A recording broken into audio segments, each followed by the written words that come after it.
एक बार फिर से स्वागत है हमारे YouTube चैनल टेक्निकल रजत में। गाइस हमारे इस चैनल को लाइक शेयर सब्सक्राइब जरूर करें ताकि हमारी हर एक वीडियो की नोटिफिकेशन सबसे पहले आप तक पहुंच सके। आज का टॉपिक हमने लिया है रिले सर्किट। रिले सर्किट के इंटरनल में कैसा होता है, इसका इंटरनल फिनोमेना कैसा होता है, ये कैसे काम करता है, तो इसी के बारे में आज ये वीडियो है।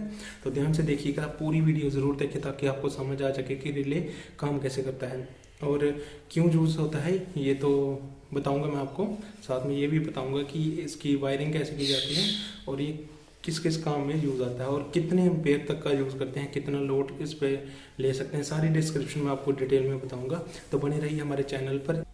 तो चलिए शुरू करते हैं, स्टार्ट करते हैं। गाइस आज हम एक बहुत ही इंटरेस्टिंग टॉपिक पे बात करेंगे, जिसका नाम है रिले। रिले आप सबने देखी होंगी। मोस्टली जो इलेक्ट्रॉनिक बैकग्राउंड से बिलोंग करते हैं स्टूडेंट, उन्होंने रिले के बारे में अच्छे तरीके से जानते होंगे कि रिले क्या होती है और कैसे काम करती है। तो जो इलेक्ट्रॉनिक बैकग्राउंड से नहीं है उनके लिए भी मैं बता देता हूँ। दोस्तों रिले एक ऐसा सर्किट होता है जिससे हम लो वोल्टेज में हैवी वोल्टेज को ड्राइव कर सकते हैं। जैसे फॉर एग्जांपल आपने जो घरों में हम इलेक्ट्रिसिटी जो बल्ब वगैरह होते हैं वो हम स्विच से कंट्रोल करते हैं, तो ये भी एक प्रकार का स्विच ही होता है। उसमें हम मैनुअली स्विच ऑन ऑफ करते हैं, लेकिन इसमें हम डिजिटल सिग्नल 5 वोल्ट के अप्रॉक्स या उससे भी कम देकर हम हैवी लोड को कंट्रोल कर सकते हैं, ऑन ऑफ कर सकते हैं। तो यही काम करता है हमारा रिले। और रिले बेस्ड है दोस्तों इलेक्ट्रोमैग्नेट पे। कैसे, वो मैं आपको बताता हूँ कि ये कैसे काम करता है, इसकी वर्किंग क्या है और क्यों काम में लिया जाता है। मेन इसका जो एडवांटेज है वो यही है कि ये लो वोल्टेज से हैवी वोल्टेज को कंट्रोल कर सकता है। तो दोस्तों मैंने ये सबसे पहले ये रिले ली है, ये आप देख रहे हैं DC 5 वोल्ट पे काम करेगी। 7.5 एम्पेयर इसकी रेटिंग है और ये 250 वोल्ट AC पे काम कर सकती है, तक के लोड को संभाल सकती है। तो इसके बाद हमने ये ट्रांजिस्टर है, इसका नाम है VC547। ध्यान से सुनिए, VC547। ये 3 टर्मिनल डिवाइस है, ये 3 टर्मिनल ट्रांजिस्टर है। इसकी एक साइड कलेक्टर होगी, एक एमिटर होगी, एक बेस होगी। जो इलेक्ट्रॉनिक बैकग्राउंड के बच्चे हैं उनको पता होगा ये कैसे काम करता है। जो इसी बैकग्राउंड से बिलोंग करते हैं बच्चे उनको तो पता होगा कि ये कैसे काम करता है, और जो नहीं करते उनके लिए मैं बता देता हूँ। इसका ये जो सेंटर वाला है ना, ये सेंटर वाली पिन, ये इसकी दोस्तों बेस होती है, सेंटर वाली बेस होती है। और एक एमीटर होता है, ये कलेक्टर होता है। इस साइड में कलेक्टर होगा, इस साइड में एमीटर होगा। ठीक है, ये कैसे काम करता है मैं बताता हूँ। देखिए दोस्तों, इस वाली साइड में इसमें हम ग्राउंड कनेक्ट करेंगे, मीटर वाली साइड में। तो जो कलेक्टर वाली साइड है ये हम रिले के ग्राउंड में देंगे, ठीक है। और ये बेस क्या काम करेगा, जब हम बेस को पॉजिटिव सिग्नल देंगे ना, तो ये बीच में इसका जो जंक्शन होता है ना, PN जंक्शन का, ये ना इलेक्ट्रॉन फ्लो होना स्टार्ट हो जाएंगे और कुछ इलेक्ट्रॉन ना जंप करके कलेक्टर वाली साइड चले जाएंगे। जैसे कलेक्टर वाली साइड चले जाएंगे तो रिले के नेगेटिव को नेगेटिव मिल जाएगा, रिले काम करेगा। तो ऐसे काम करता है ये ट्रांजिस्टर। उसके बाद जो कंपोनेंट आएगा दोस्तों वो है ये डायोड। ये डायोड है, इसकी एक साइड सिल्वर कोटेड होती है, ये वाली सिल्वर कोटेड, और दूसरी साइड इसकी ब्लैक होती है। इसकी वैल्यू है दोस्तों IN4007। आप ध्यान से सुन लीजिए, IN4007। ये एक ही व्यासिंग पे काम करेगा, ये करेगा फॉरवर्ड व्यास पे। फॉरवर्ड व्यास मतलब अगर इसका जो P टर्मिनल है, इसका जो P टाइप का सेमीकंडक्टर है, उसका टर्मिनल पॉजिटिव टर्मिनल से कनेक्ट है तो ये काम करेगा, ये क्लोज सर्किट हो जाएगा। क्लोज सर्किट मतलब ये आपस में कनेक्ट हो जाएगा। लेकिन अगर इसका वाइस वर्सा हो गया, मतलब इसका उल्टा हो गया, अगर इसकी जो P टाइप है वो बैटरी के नेगेटिव साइड से कनेक्ट हो जाएगा तो ये ओपन सर्किट हो जाएगा, ये आपस में कनेक्ट नहीं होगा। इस रिले सर्किट में हम इसका हम रिवर्स वाइज में यूज़ करेंगे। क्यों करेंगे ये भी आपको बताते हैं, क्यों करते हैं डिटेल में समझाएंगे आपको दोस्तों।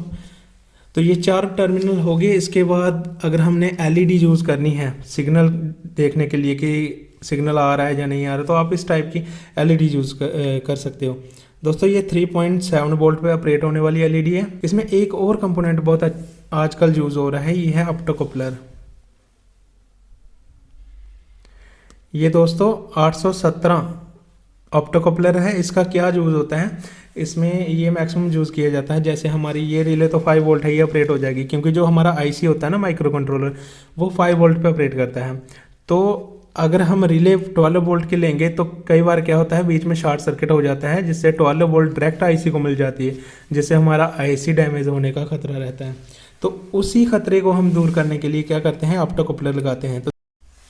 तो चलिए दोस्तों शुरू करते हैं। डिस्क्रिप्शन में सबसे पहले आपने ये रिले लेनी है।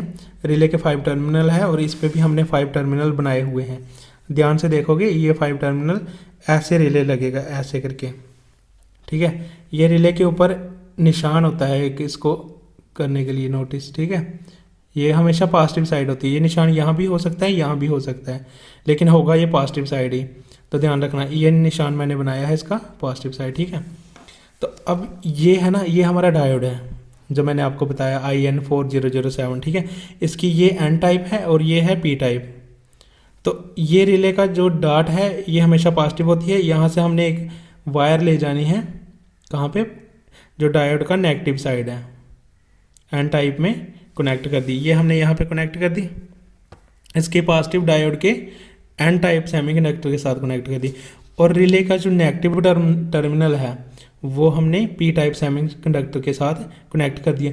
दोस्तों ये क्यों करा, अब हम आपको बताते हैं। देखिए मैंने आपको बताया था कि डायोड को हमेशा रिवर्स बाइस में लगाना है। रिवर्स बाइस में क्या होगा, ये आपस में कनेक्ट नहीं होंगे, ये सर्किट आपस में कनेक्ट नहीं होगा। इसमें रिले के अंदर एक कॉपर की कॉइल होती है, कई बार क्या होता है उसके अंदर करंट थोड़ा स्टोर रह जाता है, वो बैक करंट मारती है। तो उसी के लिए ये हमने डायोड लगाया होता है कि अगर ये बैक करंट ले भी तो मतलब ये आपस में कनेक्ट ना हो, ठीक है। तो अब हम आपको बताते हैं कि डायोड का क्या काम है। डायोड का काम ये होता है कि ये आपस में जो टर्मिनल है ना, अगर इनके बीच में थोड़ा सा करंट रह भी जाता है तो ये आपस में कनेक्ट ना हो, इसलिए डायोड का यूज़ किया जाता है। डायोड का यूज़ हो गया। उसके बाद देखिए दोस्तों, ये है ट्रांजिस्टर। ट्रांजिस्टर कौन सा, BC547, जो मैंने 3 टर्मिनल वाला आपको बताया, ये वाला, ठीक है। तो ये कैसे लगेगा, इसका ये मैंने आपको बताया, ये वाली साइड इसकी कलेक्टर है, ये वाली साइड। अब इसका निशानी होता है, एक साइड इसकी स्मूथ होती है, फ्लैट होती है बिल्कुल, और एक साइड जो इसकी राउंड होती है, ठीक है। तो आपने इस टाइप से लगाना है, ये ऐसे कनेक्ट करके। तो इसका जो ऊपर वाला जो अमीटर साइड है ना, अमीटर साइड, ये इसको हमने दे देनी है सीधी ग्राउंड। ग्राउंड 0 वोल्ट होती है, वो दे देनी है। और उसका जो बेस है ना, उसको हमने 1K का रजिस्टर लगाना है आगे। अगर आप LED इंडिकेटर के लिए यूज़ नहीं कर रहे हो, अगर कर रहे हो तो आपने 100K का रजिस्टर लगाना है और सीधा यहाँ पे इनपुट दे देनी है, इनपुट उसकी माइक्रो कंट्रोलर की। तो माइक्रो कंट्रोलर की इनपुट होती है जहाँ तो 0 होगी या तो 1 होगी। तो यहाँ से हम इनपुट लेंगे। सपोज करो अगर हमने पॉजिटिव पे ऑपरेट करना है तो यहाँ पे 5 वोल्ट आएगी सिग्नल। तो ये सिग्नल यहाँ से होता हुआ यहाँ पे आएगा बेस पे। बेस पे आने के कारण अमीटर और कलेक्टर के बीच में कनेक्शन बन जाएगा, क्योंकि यहाँ पे वोल्टेज आएगी। ये ग्राउंड तो ऑलरेडी कनेक्ट होगी उसके साथ। यहाँ से पॉजिटिव सिग्नल आया तो यहाँ पे सर्किट कंप्लीट हो गया, इलेक्ट्रॉन फ्लो होना स्टार्ट हो गए। कुछ इलेक्ट्रॉन जंप करके कलेक्टर वाली साइड आ जाएंगे, तो इससे एमीटर और कलेक्टर के बीच कनेक्शन बन जाएगा, यहाँ से ग्राउंड होके रिले को मिल जाएगी। तो ये जो रिले का पॉजिटिव टर्मिनल है ना, ये हमने डायरेक्ट 5 वोल्ट पे दे देना है। जिससे क्या होगा, अब ये काम कैसे करेगा, ठीक है, ये बताते हैं। ये ग्राउंड कर दिया हमने एक टर्मिनल, ये तब तक कनेक्ट नहीं होगा जब तक यहाँ से सिग्नल नहीं मिलेगा, या जब यहाँ से सिग्नल मिलेगा तभी ये ग्राउंड मिलेगी और ये सर्किट काम करेगा। अदरवाइज ये क्लोज ओपन सर्किट हो जाएगा, ये काम नहीं करेगा। इसलिए ये ऐसे कंट्रोल कर सकते हैं हम, 5 वोल्ट से इतना बड़ा लोड हम कंट्रोल कर सकते हैं, ठीक है। ये 5 वोल्ट है, ये ग्राउंड है, और ये ऐसे हमने इसका कनेक्शन करना है, ठीक है। उसके बाद जो डिस्क्रिप्शन रह जाती है वो रह जाती है जो हमने आउटपुट लोड कहाँ पे कनेक्ट करना है। तो दोस्तों ये हमारी आ गई लाइन और ये आ गई हमारी न्यूट्रल, 2 ही वायरें आती हैं। ये समझो हमने यहाँ पर AC लोड लगा दिया, कोई भी सपोज करो हमने बल्ब लगा दिया, ठीक है। तो बल्ब के 2 ही टर्मिनल होंगे, एक टर्मिनल ये हो गया, एक ये हो गया। तो हमने ये न्यूट्रल है ना, वो डायरेक्ट इसके साथ लोड के साथ दे देनी है एक, ठीक है।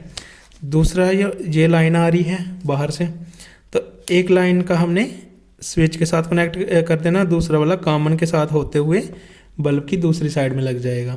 तो ये कैसे काम करेगा, ये सिर्फ स्विच का काम ही करेगा। जैसे जो आप घर में जो मैनुअल स्विच यूज़ करते हो ना, अगर ये कनेक्ट होगा तब लोड जाएगा, अगर नहीं होगा तो नहीं जाएगा।